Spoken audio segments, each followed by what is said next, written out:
ვიმსჯელოთ მსოფლიო საბაჟო ორგანიზაციის ევროპის რეგიონალური საბაჟო ადმინისტრაციის ხელმძღვანელობამ საქართველოში კონფერენცია გამართა, რომელსაც საქართველოს პრემიერ-მინისტრი, ფინანსთა მინისტრი და 52 ქვეყნის დელეგაცია დაესწრო. სანდრო ვეფხვაძე განაგრძობს თემას. სანდრო, გისმენთ. გამარტივებული საბაჟო პროცედურები ბიზნესის გამარტივებულად წარმოების წინაპირობა. ამ სიტყვებით დაასრულა ფინანსთა მინისტრმა ნოდარ ხადურმა კონფერენცია. ეხლა კი უშუალოდ კონფერენციის შესახებ. კონფერენცია საქართველოს შემოსავლების სამსახურის, აზერბაიჯანის საბაჟო დეპარტამენტისა და მსოფლიო საბაჟო ორგანიზაციის ერთობლივი ორგანიზებით ჩატარდა. შეხვედრაზე ძირითადი განსახილველი თემა იყო ქვეყნების შორის საბაჟო ურთიერთობების გამარტივება, ასევე საქართველოს 2014 წელს დასამტკიცებელი საბაჟო პროცედურების გამარტივება. ეს იყო ძირითადი განსახილველი თემები. შეხვედრაზე კომენტარების გაკეთდა, რომელთა მოსმენაც ჩვენ ახლა პირდაპირ ეთერში შეგვიძლია. როგორც ეკონომიკური ინტეგრაციის, ასევე თავისუფალი ვაჭრობის შესაქმების იმპლემენტაციის პროცესი შეიძლება ითქვას, რომ პირდაპირ მოითხოვს სხვა ქვეყნის საბაჟო ადმინისტრაციებს შორის თანამშრომლობის გაღრმავებას და გაუმჯობესებას. რაც ქვეყნების ეკონომიკური და საზოგადოებრივი ურთიერთობების გარანტიაა.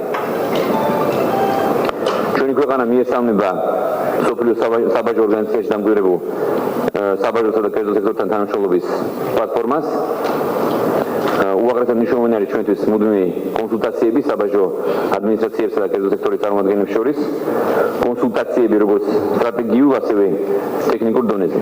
მნიშვნელოვანია, რომ ყალიბდება სტანდარტები მსოფლიო საბაჟო ორგანიზაციის გაფორმების სტანდარტები, იმისათვის, რათა საბაჟოები ზოგადად მსოფლიოში, ევროპაში და მათ შორის საქართველოშიც იყოს უფრო ორიენტირებული ბიზნესზე, იყოს ორიენტირებული ინფორმაციის გაცვლაზე და იმაზე, რომ ადამიანები მარტივად შეძლონ საბაჟო მომსახურების გაწევა და მთავარი, ასე ვთქვათ, დევიზი დღევანდელი არის ის, რომ საზღვარი ყოფს და საბაჟო აერთიანებს. დღეს მოეწერა აზერბაიჯანის რესპუბლიკასთან ხელი ურთიერთჩათარხმებისა და ინფორმაციის გაცვლის შესახებ, რაც ძალიან მნიშვნელოვანი დოკუმენტი არის, რაც თავისთავად გულისხმობს შეუფერხებლად ინფორმაციის მოწოდებას აზერბაიჯანის მხრიდან, ასევე საქართველოს მხრიდან შესაბამისად.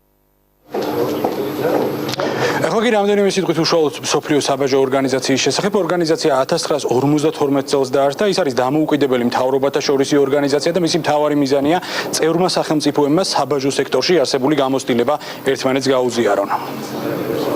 მადლობა სანდრო ვეფხვაძე.